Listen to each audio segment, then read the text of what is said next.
Loktarg, our friends. Hey everybody, it's Jason Blaha here, and once again it's time for another Orc Meld workout, and today was Max Effort Lower Day, and today was a pretty easy day.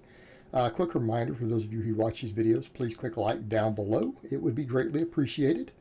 Over to the training. I was a little worried because my back was still kind of hurting this morning from, I guess, the ab work on Sunday, because I didn't have any soreness all weekend and I didn't do any training other than abs and grip work. But when I got under the squat bar, I tested a squat and a good morning, both against bands with the empty bar. I felt nothing in my back. I only feel it when I get up and walk around or I do like a sit-up. So I didn't feel it at all. So I'm like, well, let's go ahead and hit a heavy squat and deadlift.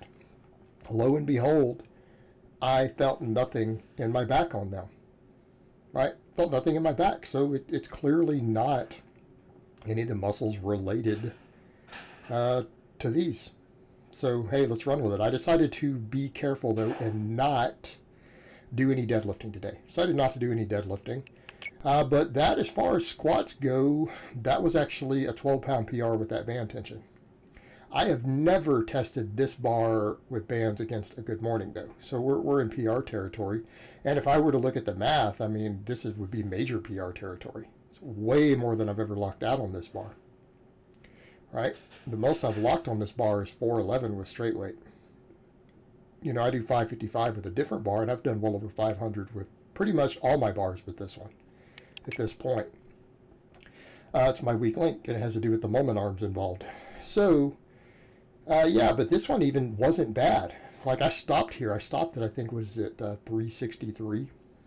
That's where I stopped. I'm like, let's stop here with the 65 pounds of bands, because that's a lot, even though it didn't feel like a max. It's a good training max. But when I got to the rep work on it, I realized my good morning with this bar has gone up, because there's no way it's only 411 based upon what I did on the rep work. I also decided to do something a little different. I'm going to quit beating myself up with tons and tons of squat volume. I want to work more on accessory work, doing one good set of squats and then one good set of deadlifts like I did on the deadlifts, to kind of test where my strength is, keep the movement pattern going and get some hypertrophy of those muscles. And I want to put my real effort into the easier to recover from supplemental lifts. I know right now my squat is limited by hip extension and back. All right, we know that based upon the fact that I'm still a lot weaker with this bar.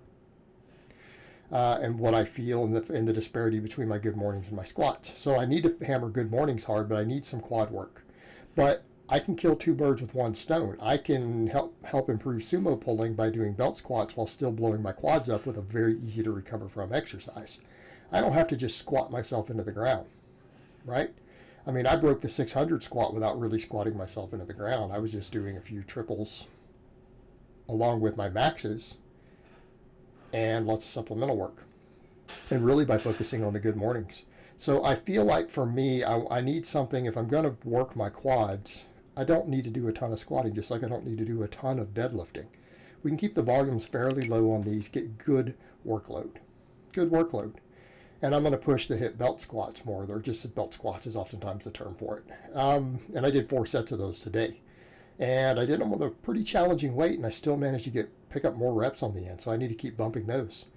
The good mornings, though, technically, I rounded this up just to not use all the silly change plates.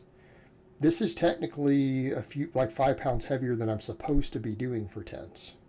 Okay, I got to the third set and I got 12. Like, these first 2 sets felt easy. I'm like, this didn't feel like it should based upon my math. These are not that hard. So I think what that means is we need to test that bad boy. We need to test this bar again for a max. I'm probably up at least 10 pounds on the max. Now, I also decided to do my axle grip work, and I'm noticing where I grip the bar matters a lot. This first set, this was hard. I held it for my 10 count. We got to the second set, and I couldn't even lock it. I couldn't get it there. I couldn't hold it. Tried twice. Then the third set, I adjusted my grip similar to this one, and I managed to do the hold. It slipped out of my hands near the end, but we got there. So some of this using this bar is going to be me really optimizing the leverages to really be able to get it up so that I can even hold it.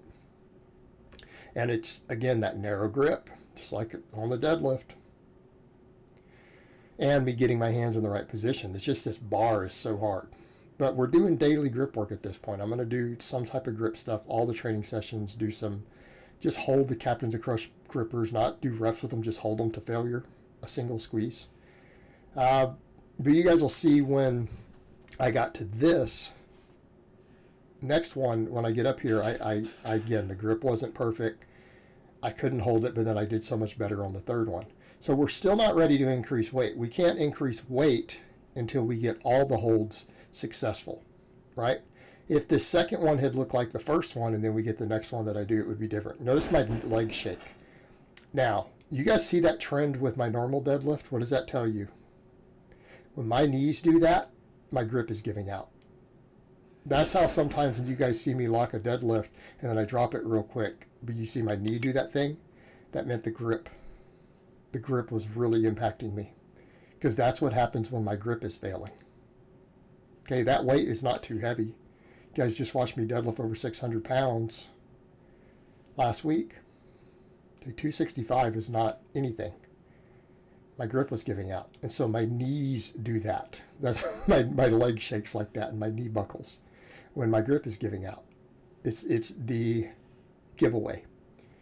But these good mornings, these were just, again, on 291, they were too easy.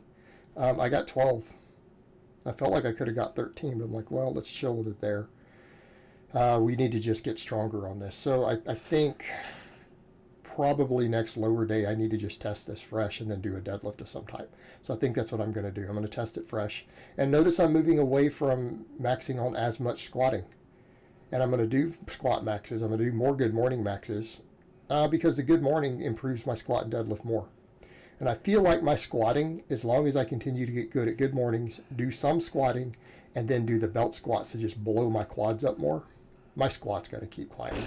But you know what? We could argue all we want about the back benefits of the safety bar squatting. I get that same benefit to a greater degree with the good mornings, especially with the safety bar. That's really where the efforts need to be. It's where they need to be. And then I can bring my lower body up with the belt squats. My hips, my quads. And these are phenomenal for hips because you can handle so much more volume with a really wide stance, which we saw today. I bumped the weight on this. I'm up to 270. Now, anyone who's done belt squats like this with straight free weight knows at 270 we're not talking about 500-pound squatters. Okay, if you squat 500 pounds, you aren't going to do work sets with 270 with this movement perspective. And I know it doesn't seem like a lot of weight. Keep in mind what you guys have seen me squat. These were pretty challenging. I need to go up though. I need to go up, and I'm going to push the belt squat hard. I know it'll build my lower body to get the squat, as long as I do some squatting just to maintain some movements and get a little bit of specific hypertrophy. Do some maxing, at least one good set every session. I could put my focus here and on the good morning, and my squat will climb. We get the perk of the good morning improves the deadlift. These belt squats improve your sumo, and we know my sumo sucks because my hips got weaker. This is probably one of the single best accessories to bring up a sumo deadlift, especially if your hips are weak. And by hips, I mean both the adductors and the abductors. Okay? Phenomenal exercise. And it's so easy to recover from. The only annoyance is rubbing against your thighs. I will point out, you need a proper belt squat belt to do this. You're not going to do this with a dipping belt. And anyone who doesn't understand why, you better look at that canvas rubbing against my, that still rubs my thighs and chafes my thighs. Okay? If you're in sweats or shorts and you try to do, or especially shorts like this where your skin's exposed, but all you have is thin cloth and you try to do these with a dip belt, you're going to be in for a world of pain as soon as you get any weight on there. You'll be bleeding in the weight room. So you need the proper belt for it. And even then, I will point out, it's not comfortable. But from a recovery end, this is the easiest thing to recover from I've ever seen for lower body. Yes, it beats the leg press. Leg press puts stress on your back. This does not. But you can actually hurt your back leg pressing, for those who are unaware of that. Back injuries do occur there. It puts stress on it. This doesn't. Absurdly easy on recovery. And you can handle a lot of volume accordingly. Phenomenal exercise. Phenomenal. And I think that's the route I need to go here. And I think my squat will keep going up. I think it'll keep going up. And again, I'll test more of the other bars, other things over time as my shoulders continue to improve and get better, and they've gotten better and better and better. I'll mess more with the buffalo bar and the straight bar. But you guys have watched me do the straight bar. I did 500 with some pretty heavy bands and chains both on a back squat. I've laughed at that. I actually had a clown come in here and say, you can't even back squat 500.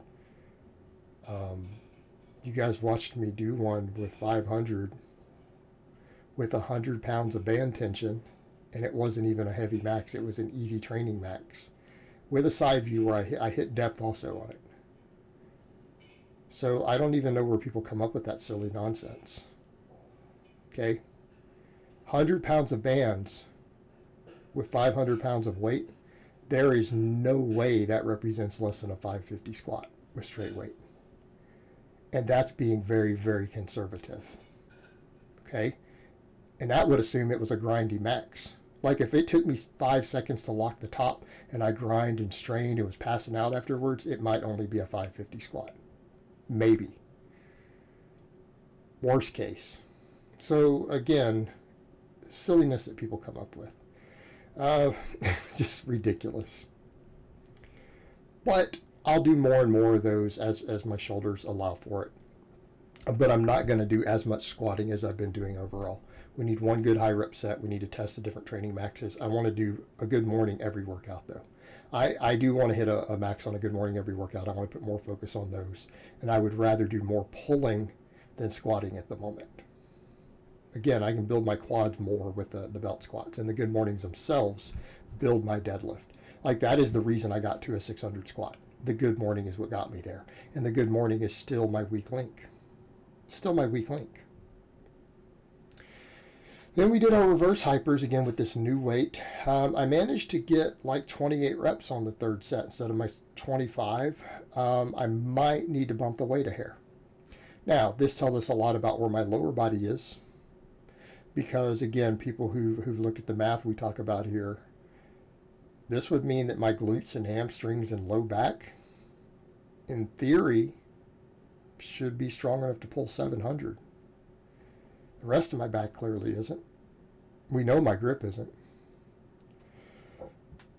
But that's why we're doing all the safety bar work. That's why I'm putting a really, really heavy focus on rows.